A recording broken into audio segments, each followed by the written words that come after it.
नरेंद्र मोदी ने EVM machine में की है गड़बड़ी, तभी 3 राज्यों में भारतीय जनता पार्टी की हुई जीत। उच्च स्तरीय जांच करने की मांग, कांग्रेस विधायक अजीत शर्मा। हैदराबाद में एमआईएम पार्टी की बड़ी जीत पर कार्यकर्ता डूबे जश्न में। जस्टिस फॉर रंजीत रंजन, मायागंज अस्पताल में छात्रों का हड़ताल लगातार जारी, ओपीडी बंद कर धरना पर बैठे मेडिकल के छात्र। जिला स्कूल मैदान में आयोजित 3 दिवसीय नाइट टूर्नामेंट में पत्रकार एकादश एवं नागरिक एकादश के बीच खेली गई प्रदर्शनी मैच। कटनी को लेकर उनके प्रयोग और उनसे संबंधित आंकड़ों का जायजा लिया। जिलाधिकारी सुब्रत कुमार सेन ने, जिलाधिकारी ने कई जगहों पर जाकर किया निरीक्षण। नवजात के शव को जबड़े में दबाए घूम रहा था आवारा कुत्ता, सन्न रह गए लोग। और अब खबरें विस्तार से। नरेंद्र मोदी ने ईवीएम मशीन में की है गड़बड़ी, तभी 3 राज्यों में भारतीय जनता पार्टी की हुई जीत। उच्च स्तरीय जांच करने की मांग, कांग्रेस विधायक अजीत शर्मा। 3 राज्यों में भारतीय जनता पार्टी की बम्पर जीत हो गई है, वहीं कांग्रेस की करारी हार सामने आई। मध्य प्रदेश, राजस्थान और छत्तीसगढ़ में भाजपा की बम्पर जीत से उत्साहित भागलपुर के भारतीय जनता पार्टी के कार्यकर्ता जश्न में डूबे हुए हैं। वहीं दूसरी ओर भागलपुर के कांग्रेस विधायक अजीत शर्मा ने कहा कि मोदी है तो मुमकिन है। मोदी ने हर ईवीएम मशीन को खरीद लिया है। ईवीएम मशीन में गड़बड़ी करके भारतीय जनता पार्टी तीनों राज्य में ये चुनाव जीती है। जब तक मोदी रहेंगे तब तक यही परेशानी कांग्रेस को झेलनी पड़ेगी, लेकिन अब ये चलने वाला नहीं। वहीं कांग्रेस विधायक अजीत शर्मा ने तीखी प्रतिक्रिया देते हुए कहा कि इस चुनाव की वोटिंग मशीन की उच्च स्तरीय जांच कराई जाए, तभी दूध का दूध और पानी का पानी सामने आएगा।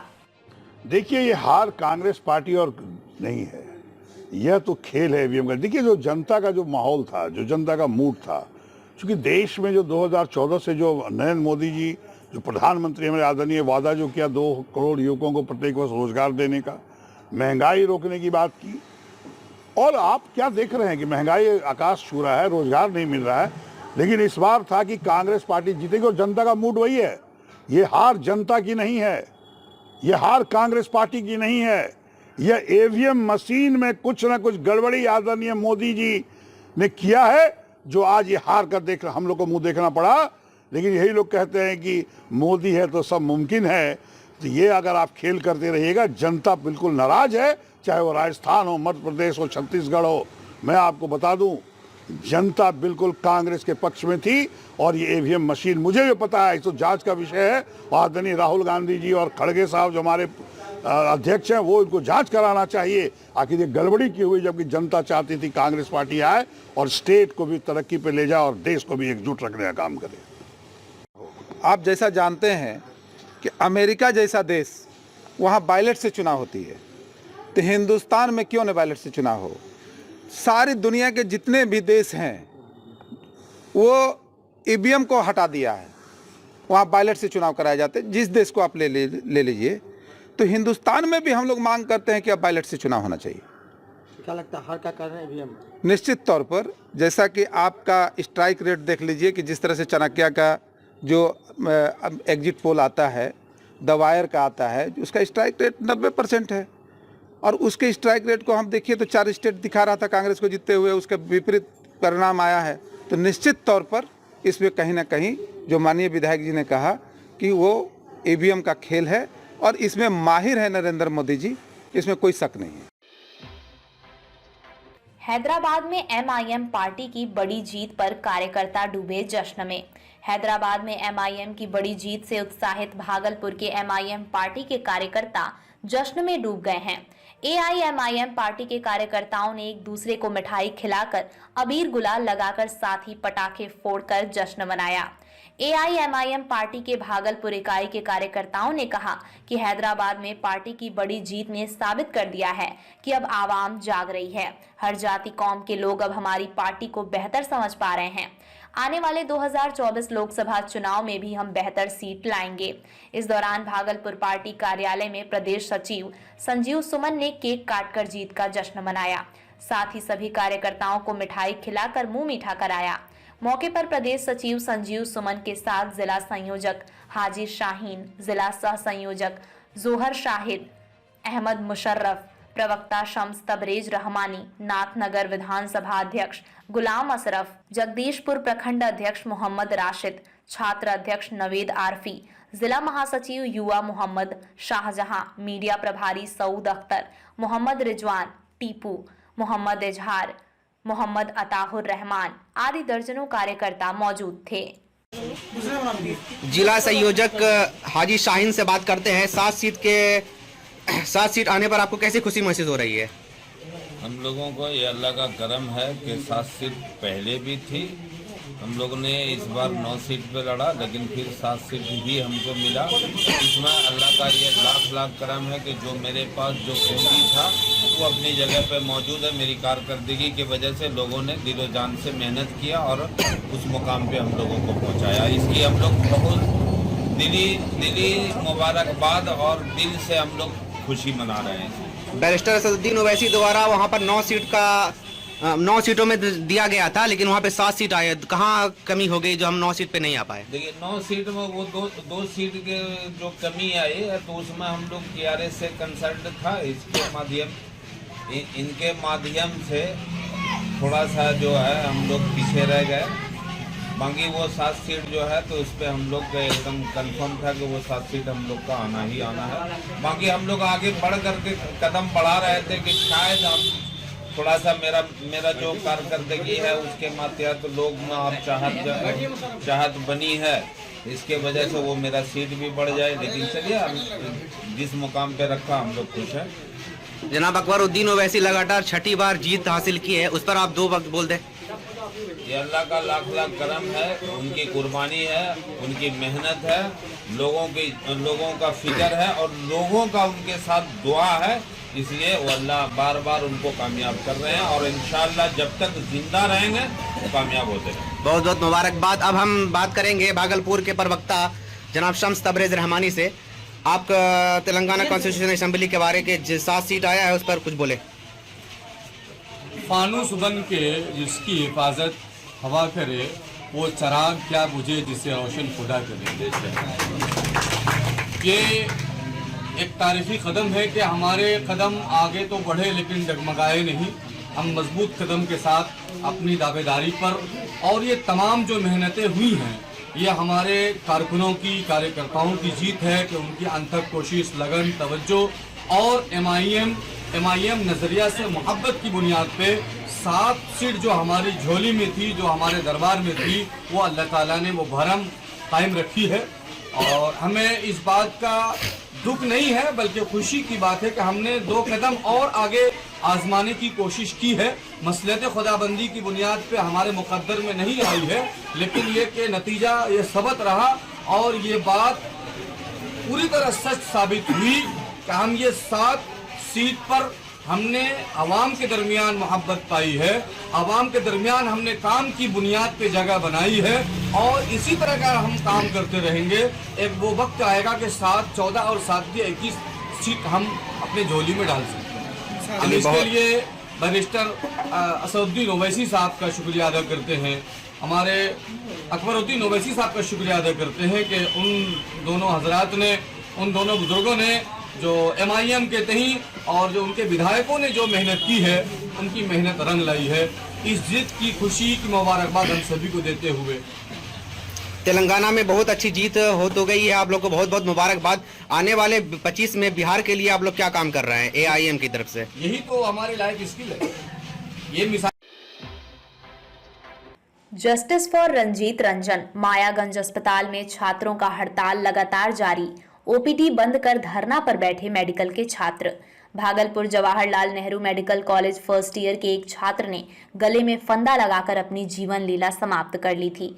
घटना शनिवार की रात की है। घटना की जानकारी मिलने के बाद छात्रों में काफी आक्रोश देखा गया, जिसको लेकर उन्होंने जस्टिस फॉर रंजीत रंजन के नारे लगाते दिखे और सभी मेडिकल के छात्रों ने मिलकर ओपीडी बंद कर धरने पर बैठ गए हैं।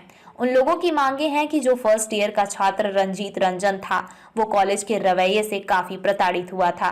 वो काफी गरीब परिवार से ताल्लुकात रखता था। वो किसी तरह पढ़ाई कर रहा था। कॉलेज प्रबंधन छात्रावास के लिए पहले ही शुल्क ले लेती है, लेकिन 2.5 वर्ष बाद उसे हॉस्टल देती है, जिसके चलते छात्र काफी परेशान रहते हैं। कई मूलभूत सुविधाएं भी हॉस्टल में नहीं रहने के कारण फर्स्ट ईयर का छात्र काफी परेशान था, जिसके चलते उसकी पढ़ाई भी बाधित हो रही थी और परीक्षा में भी उसके पेपर खराब चल रहे थे। वो काफी डिप्रेशन में था, जिसके चलते उसने ये कदम उठाया। इसको लेकर छात्र छात्राओं ने ओपीडी को बंद कर दिया है, जिसको लेकर रोगियों को भी काफी परेशानियों का सामना करना पड़ रहा है। प्रदर्शनकारी छात्रों का कहना है, जब तक रंजीत रंजन को जस्टिस नहीं मिल जाता तब तक हम लोग ये प्रदर्शन जारी रखेंगे। वहीं जवाहरलाल नेहरू चिकित्सा महाविद्यालय के पदाधिकारी अभी तक किसी भी तरह का ठोस निर्णय नहीं ले पाए हैं, जिससे छात्रों में और भी आक्रोश है। हालात दयनीय रहेगा तो हम अपने पेशेंट को कैसे ट्रीट कर पाएंगे। यही क्या मांगे, क्या हमारी मांगे ये है कि जो स्टूडेंट है जो सुसाइड किया है उसके पेरेंट को उसको फैमिली सपोर्ट मिलना चाहिए और उसके लिए कंपनसेशन मिलना चाहिए। अभी तक अस्पताल प्रबंधक द्वारा नहीं, सबसे पहले का चीज़ तो फांसी पर लटका रहा, लेकिन कोई डिपार्टमेंट से कोई मिलने नहीं गया। और दूसरी बात कि हम लोग जब मतलब कल संडे था, कल शाम तक हम लोग जब स्ट्राइक किए तब जाकर कोई मतलब कि जो यहाँ के एसडीएम है वो आए थे मिलने के लिए, और तब पर जो हमारे वो जो है ना आश्वासन दिए हैं, लेकिन अभी तक कोई नहीं हुआ है। आगे की रणनीति क्या है? आगे की रणनीति ये है कि अगर हमारी मांगे अगर रिटर्न में कंफर्म करवा दिया जाता है तो हम लोग ये बंद करेंगे, नहीं तो ये अनिश्चित काल के लिए हम लोग चलाते रहेंगे। नाम बता दीजिए। मेरा नाम अनूप कुमार है, मैं सेकेंड ईयर स्टूडेंट हूँ। लोग लगातार धरने पर बैठी हुई हैं। जी, हमारा एक जूनियर हमारे बीच का फर्स्ट ईयर के बच्चे ने सुसाइड कर लिया है। तो हम लोग चाहते हैं कि जिस कारण से हमारे हिसाब से जो कारण है कि वो बच्चा डिप्रेशन में था, तो हम चाहते हैं कि इस पूरे मामले की तह तक जांच हो, जो भी दोषी है उनको जो सजा मिलनी चाहिए वो मिले और उस बच्चे के फैमिली को फंड मिले। उस बच्चे को वो बच्चा बहुत ही बेसिक फैमिली से आता है, बहुत ही गरीब फैमिली से आता है। उस बच्चे की फैमिली को कॉलेज से फंड मिले। यहाँ हॉस्टल अलॉट नहीं होता है। हॉस्टल का 2.5 साल तक बच्चे पढ़ते हैं यहाँ पे। 2-2.5 साल के बाद ही लड़कों को हॉस्टल मिलता है और हॉस्टल फी फर्स्ट ईयर में ही ले लिया जाता है। तो हम चाहते हैं हॉस्टल मिले। तो ये 3 हमारा मांग है। और चौथा मांग ये कि अभी जो फर्स्ट ईयर के बच्चे जिनके बैचमेट सुसाइड किया है उनका भी एग्जाम चल रहा है, यूनिवर्सिटी एग्जाम चल रहा है, और वो एग्जाम छोड़ के यहाँ धरने पे बैठ रहे हैं। और वो एग्जाम बहुत इंपॉर्टेंट होता है। अगर वो एग्जाम छूट गया उनको सप्ली लगेगा या फिर ईयर बैक वापस से उनको इसी साल में रहना पड़ेगा। तो हम चाहते हैं कि वो दोबारा से रिकंडक्ट कराया जाए, उस एग्जाम को रिकंडक्ट कराया जाए, उस पेपर को रिकंडक्ट कराया जाए। हमारा ये 4 मांग पूरी नहीं होने को क्या अनिश्चितकालीन हमारा स्ट्राइक चलेगा, फिर ओपीडी बंद रहेगा। हमने इमरजेंसी को नहीं बाधित किया है, लेकिन ओपीडी बंद रहेगा। हम नहीं हटेंगे यहाँ से, क्योंकि ये सालों साल से चलता आ रहा है। ये किसी एक परेशानी हो रही है। जी, पेशेंट को हमें भी बहुत परेशानी है सर। हम बहुत मजबूर है ये करने के लिए। हमारे पास कोई ऑप्शन नहीं है। अगर ऑप्शन होता तो हम सीधे जाके बात कर लेते हैं। इतना होने के बावजूद हॉस्पिटल एडमिनिस्ट्रेशन से कोई सुनने नहीं आ रहा है। तो सोचिए, नॉर्मली कोई यहाँ कोई बात नहीं सुनता है। हम बच्चे ने सुसाइड कर लिया, लेकिन उसके पेरेंट्स से मिलने हॉस्पिटल के कोई एक डॉक्टर, कोई एक सीनियर हमारे टीचर्स नहीं आए। तो हमारे पास कोई ऑप्शन नहीं है। हम मजबूर हैं, इसलिए हम ये कर रहे हैं। इसलिए हमने इमरजेंसी को बाधित नहीं किया कि इमरजेंसी केस बाधित ना हो, लेकिन ओपीडी हम बंद करेंगे। हमारे पास कोई उपाय नहीं है इसके अलावा। जी, मेरा नाम सोनाक्षी हुआ, मैं 19 बैच फाइनल ईयर की स्टूडेंट हूँ। Thank you. जिला स्कूल मैदान में आयोजित 3 दिवसीय नाइट टूर्नामेंट में पत्रकार एकादश एवं नागरिक एकादश के बीच खेली गई प्रदर्शनी मैच। सुबोध कुमार के ताबड़तोड़ बल्लेबाजी से 1 ओवर पहले ही 6 विकेट से जीता पत्रकार एकादश टीम। भागलपुर के जिला स्कूल मैदान में आयोजित शाम 3 दिवसीय नाइट टूर्नामेंट के अंतिम दिन पत्रकार एकादशी और नागरिक एकादशी के बीच प्रदर्शनी मैच का आयोजन किया गया। प्रदर्शनी मैच का उद्घाटन भागलपुर के महापौर डॉक्टर वसुंधरा लाल और अप महापौर डॉक्टर सलाहुद्दीन अहसन के खिलाड़ियों से परिचय प्राप्त कर किया। पत्रकार एकादशी के कप्तान कुणाल शेखर ने टॉस जीतकर पहले गेंदबाजी का निर्णय लिया और नागरिक एकादशी की पूरी टीम 8 ओवर में 77 रन पर आउट हो गई।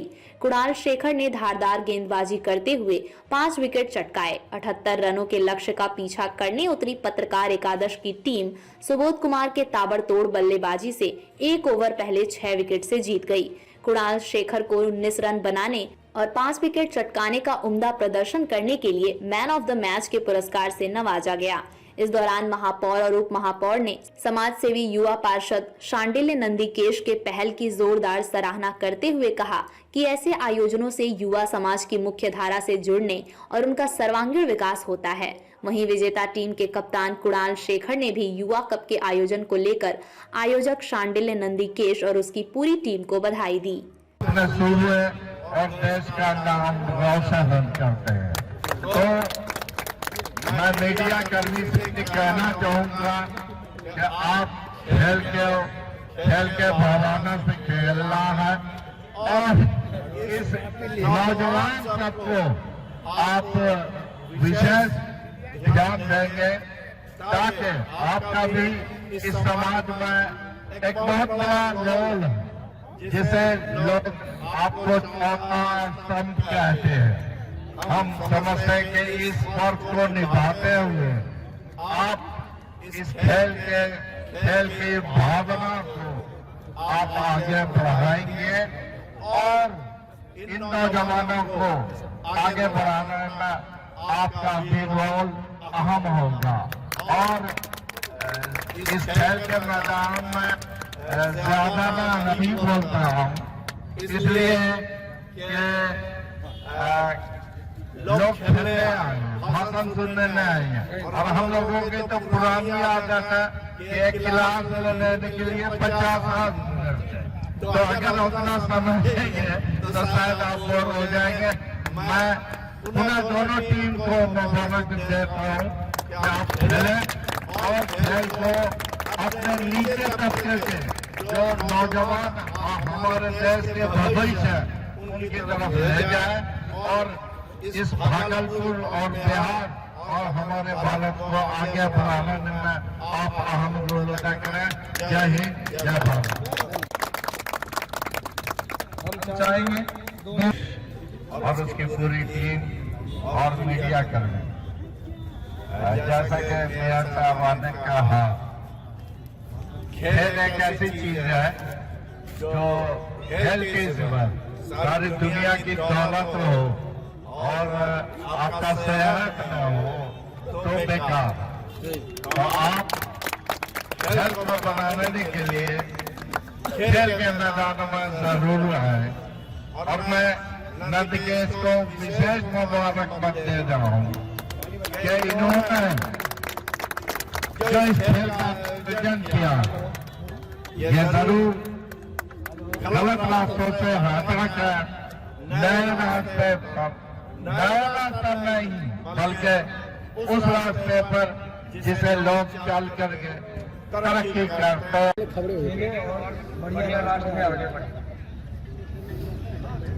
धन्यवाद नंदकेश, अच्छा लग रहा है यहाँ आकर के और इतने उत्साहित प्लेयर को देख के कौन नहीं उत्साहित होगा। बहुत बहुत बधाई आप लोगों का, आप लोग अच्छे से खेले। ये देखिए हारना जीतना खेल ही है, ये हारना जीतना, लेकिन ये खेल लाजवाब है, इसलिए खेलना जरूरी है और इसी के साथ मतलब खेल भावना से इसको खेलें और अपने लाइफ। कटनी को लेकर उनके प्रयोग और उनसे संबंधित आंकड़ों का जायजा लिया जिलाधिकारी सुब्रत कुमार सेन ने। जिलाधिकारी ने कई जगहों पर जाकर किया निरीक्षण। कटनी को लेकर जो प्रयोग होता है और उससे संबंधित जो आंकड़े आते हैं, उनका विभिन्न पॉलिसी बनाने या किसानों को लाभ देने वाली योजना के अंतर्गत राज्य स्तर पर डाटा बनाया जाता है। सरकार उन आंकड़ों का उपयोग करती है या कृषि विभाग उपयोग करता है। उसी कड़ी में जिलाधिकारी सुब्रत कुमार सेन ने भी कई स्थानों पर जाकर फसल का मुआयना किया। ये निर्देश विभाग से भी जारी की गई है कि हर जिला पदाधिकारी को इसका जायजा लेना है। इस इबादत जिलाधिकारी ने कई जगह का मुआयना किया। वहीं जिलाधिकारी सुब्रत कुमार सेन ने कहा कि इस बार फसल अच्छी हुई है क्योंकि बारिश अच्छी हुई थी। इस डाटा को लेकर विभाग को भेज दिया जाएगा। फहद फसल सहायता योजना में भी इन आंकड़ों का काफी उपयोग होता है, जिससे किसान लाभान्वित होते हैं। कटनी को लेकर के जो प्रयोग होता है और उससे संबंधित जो आंकड़े आते हैं, उनका राज्य स्तर पर यूज होता है और विभिन्न पॉलिसीज को बनाने में या किसानों को लाभ देने में उन आंकड़ों का सरकार उपयोग करती है, कृषि विभाग उपयोग करता है। तो उसी कड़ी में जिला पदाधिकारी को भी कुछ स्थानों पर जाकर के फसल कटनी के कार्यक्रम में सम्मिलित होने का विभाग का निर्देश है। उसी कड़ी में मैं यहाँ आया हूँ और आप देख भी रहे हैं कि इस बार फसल जो है अच्छी है, जैसा किसान भी बता रहे हैं पैदावार अच्छी हुई है, क्योंकि बारिश इस बार बढ़िया हुई थी। तो जो आंकड़ा आएगा और पूरे जिले भर में भी विभिन्न पदाधिकारी जाकर के फसल कटनी से संबंधित आंकड़ों को संग्रहित कर रहे हैं, तो उन डेटा को हम लोग विभाग से शेयर करेंगे और उसके हिसाब से जो भी किसानों के बेहतरी के लिए और भी जो नीतियां बनानी होंगी और जो कुछ उपाय करने होंगे उस दिशा में कृषि विभाग हो या सहकारिता विभाग हो वो काम करेगा। आप लोग सब लोग अवगत हैं कि फसल सहायता योजना है, उसमें इस आंकड़े का बहुत महत्वपूर्ण योगदान है। अगर प्रोडक्टिविटी 1% से ज़्यादा भी घटती है तो किसान फसल सहायता योजना का लाभ ले सकते हैं। सहकारिता विभाग द्वारा संचालित है और उसमें पर हेक्टेयर किसानों को अनुदान निर्धारित है, उस हिसाब से किसान को सीधा डायरेक्टली उनके खाते में ट्रांसफ़र भी किया जाता है। तो उन सभी स्कीम्स को लागू करने में जो उत्पादकता है और जो उत्पादन हुआ है पूरे जिले भर में विभिन्न पंचायतों में, उनकी एंट्री होगी और उसके हिसाब से फिर आगे जो है डिसीजन होगा। नवजात के शव को जबड़े में दबाए घूम रहा था आवारा कुत्ता, सन्न रह गए लोग। भागलपुर नौगछिया थाना क्षेत्र से एक दर्दनाक खबर देखने को मिली है, जहां पर एक आवारा कुत्ता नवजात के शव को मुंह में दबाए घूमता रहा। जिसने भी इस मंजर को देखा वो सहम गए। बताया जा रहा है कि स्थानीय लोगों ने बड़ी मुश्किल से कुत्ते के मुंह से नवजात के शव को निकाला। फिर तुरंत ही इस घटना की सूचना पुलिस को दी गई। मौके पर पहुंचकर पुलिस ने शव को कब्जे में लिया और पोस्टमार्टम के लिए भेजा। कुत्ते ने जिस नवजात को अपने जबड़े में दबा रखा था वो एक लड़की का शव था। घटना सामने आते ही पूरे इलाके में हड़कंप मच गया। नौगछिया के थाना चौक के पास एक आवारा कुत्ता मुंह में नवजात का शव दबाए आसपास के इलाके में घूमने लगा। ये नजारा देखकर सड़क पर चल रहे लोग सहम गए।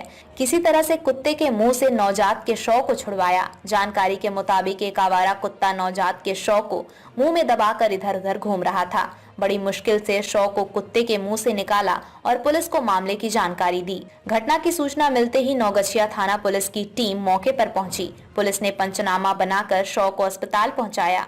पुलिस ये भी पता लगाने की कोशिश कर रही है कि नवजात का शव कुत्ते को कहां से मिला और किसका है। अभी तक इस बारे में कुछ पता नहीं चल सका है।